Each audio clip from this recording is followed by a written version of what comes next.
Chapter 18. Step 6. We're entirely ready to have God remove all these character defects. Again, we have to create an attitude of preparation in Step 6 before taking action in Step 7. The steps are set up as a process, not to be done in a random manner. If we jump Steps 6 and 7 and made amends, we haven't yet disengaged the weapons that creates further destruction in our lives. We have to disarm ourselves from the character defects that continue to cause havoc and chaos in our lives. Character defects are simply behaviors that are creating problems for us.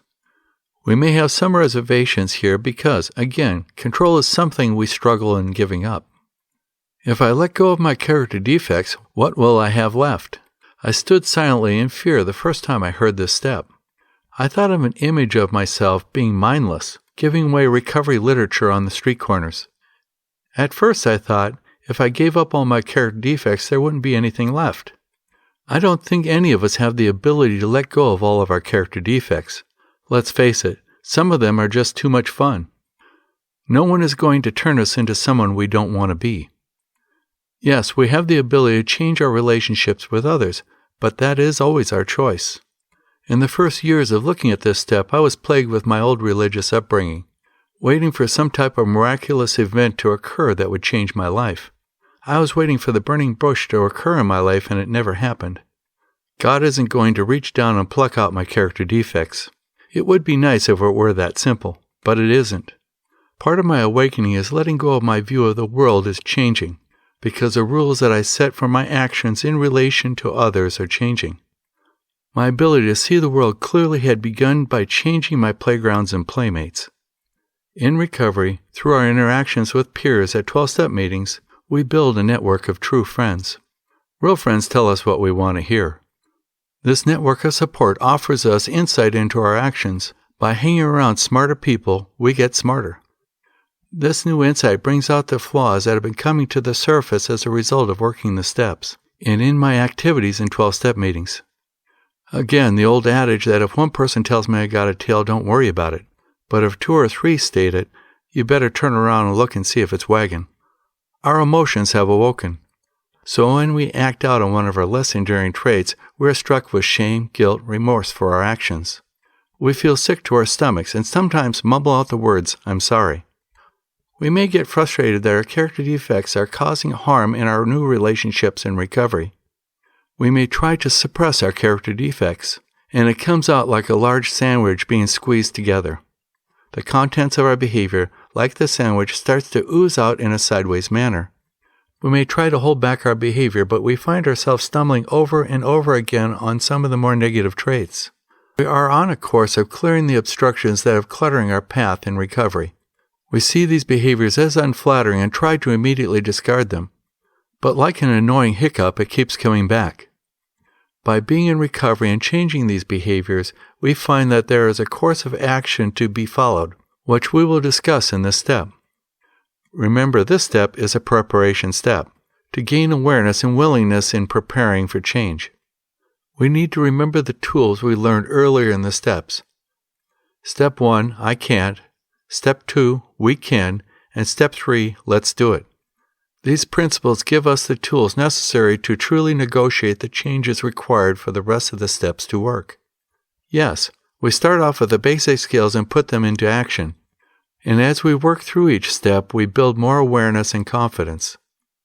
Think of each step moving deeper and deeper into our lives, so they are fully integrated into a healthy, positive lifestyle of recovery. The 5th step gave us awareness of problems in our lives. I become more aware of my behavior once I acknowledge its presence. Due to our awakened state of awareness and emotion, our perception starts to surface. Similar to when any of us had went out to buy a car. How often over the next few months do we notice the same car being driven on the road? The car has been around just as much, but we weren't aware of it because the more trivial information that isn't as important to our everyday life is stored in a less conscious state of awareness. Similarly, we become aware of a character defect in our lives. We see how often we are doing the character defect and how often other people are also. This piece of information is being stored in a part of our brains, placing it in our conscious awareness. By now, we are aware of our character defects and we're entirely ready to remove them. Along with awareness comes social responsibility for our actions. We know that these character defects, which we use as a protective mechanism when we're in some type of crisis, have led to our separation in relationships. I have often done a character defect assignment in treatment with clients. In this assignment, I ask, what is the primary character defect that you wish to change? And then ask them, what has this character defect given you? And what has this character defect taken from you? They usually give some self-serving or self-protective reason for having the character defect. The answer is pretty much the same that I hear from recovering people. The character defect leaves them isolated and alone and empty spiritually. I use the example of being a scapegoat when I was in relationships and I was playing the bad boy in my addiction. This gave me empowerment over others because I intimidated them. But being an antagonist created distance and isolation in my relationships with others. When I worked through my character defect, it brought me intimacy in my relationships. Most inpatient treatment centers will urge the client to initially work on their primary character defect. This is the one that is interfering with us working on recovery. Often through our recovery, we find the victim controlling and isolating behaviors that need to be addressed to improve our recovery. Character defects are defense mechanisms which add to our denial of addiction. They are an integrated part of layers of imprisonment that have alienated us in our relationships. By becoming aware of what the behaviors have taken from us, we set the stage for creating an attitude and motivation for change. Awareness is the first step to this new design for living. What the character defect has cost us is always the same. It left us alone and isolated. We tackle one character defect at a time because the amount of work needed for each is overwhelming. The phrase, "easy does it," comes to mind. I remember at a meeting early in my recovery hearing the term, "scratch it when it itches and don't worry about the pile. Just deal with what's on top." This attitude makes it tolerable for us to make change on a gradual basis. We're not looking for perfection, just progress in our recovery. As we spoke earlier, character defects can be broken down into 3 patterns. As we try to cope with the problems in our life, we fight, we freeze, and we flee. These character defect styles can be described as the controller, victim, and isolator patterns. It would benefit us to see the characteristics of these behaviors so we can see them more clearly. Controller patterns struggle to become dominant role in a relationship. The person in this role develops rigid expectations for others while having no expectations for themselves, which allows them to be judge and jury to others in the relationship. They struggle with control of people, places, and things in an attempt to feel a sense of control. This role is their price tag in being in a relationship. One does not play the controller in all their relationships, only those that fulfill their personal needs. The controller role usually surfaces with their family members, maybe with people at work or personal friendships, or in other areas where they interact with others. In character defects, I have to be aware that if my behavior offends someone that I am in a relationship with, then I am responsible to change that behavior. I need to do this if I wish to remain in a resentment-free relationship. We give up the power that being in control offered us in the simplicity of unconditional relationships. Our relationships become spontaneous with an amazing lack of stress, because we don't need to be in control. The victim role is another primary role of interaction. It is easy to identify. Victims have rigid expectations for themselves but not for others that they are in a primary relationship with. They are frozen in a relationship with a controller or dominant personality type. The price they pay to be in a relationship is the burden to claim responsibility. They think everything, in some way, is their fault, or they are blamed for circumstances and are compliant in accepting responsibility. By allowing choices to be made for them, they are avoiding conflict and responsibility for making other decisions on their own. Being aware of the victim roles that I'm still doing is necessary for taking the step. It is usually easy to spot the victim roles because I am usually feeling useless, hopeless, or less than others in the relationship. That doesn't mean I am, but I must do something to correct the course for recovery to occur. These victim patterns will trigger depression or low self-esteem in the person, which can block the person's progress from finding a solution.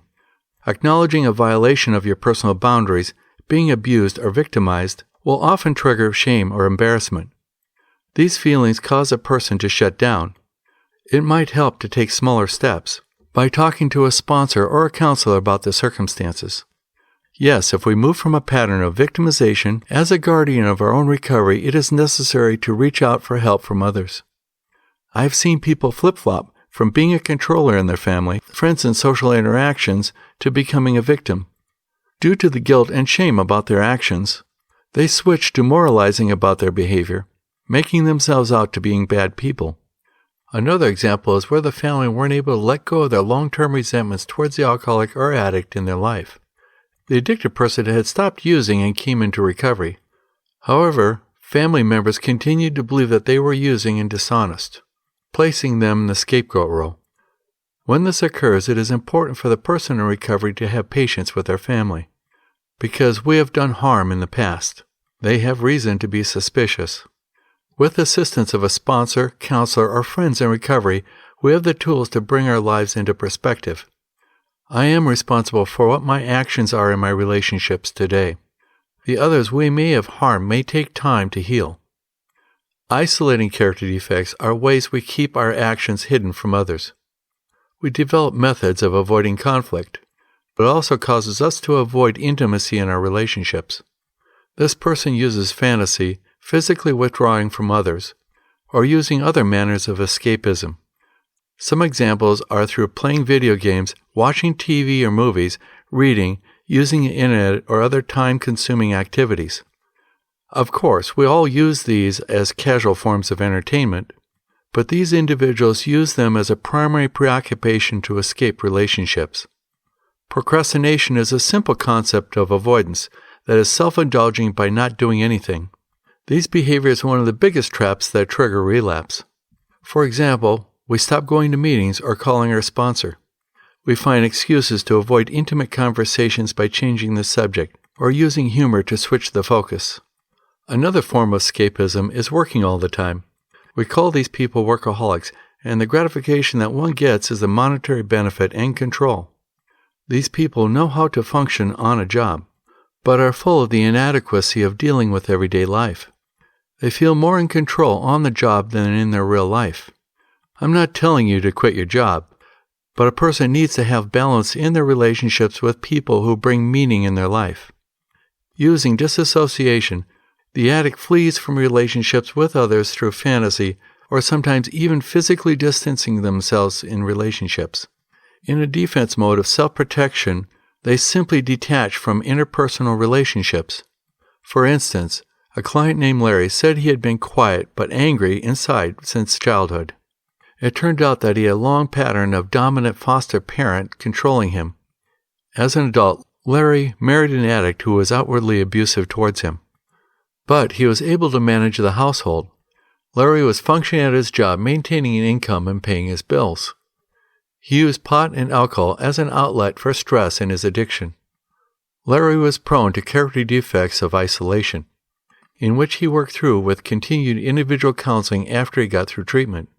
He worked on these issues and has been sober over the past 4 years attending outside 12-step meetings. Breaking free from his character defects has gotten him out of procrastination into his primary life choices and being assertive and proactive in his recovery.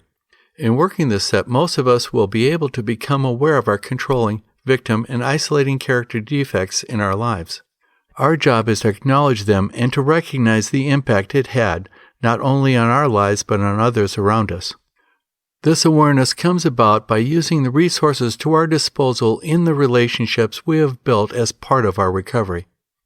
We ask for feedback and support in changing our character defects from our sponsors, mentors in recovery, and our 12-step meetings.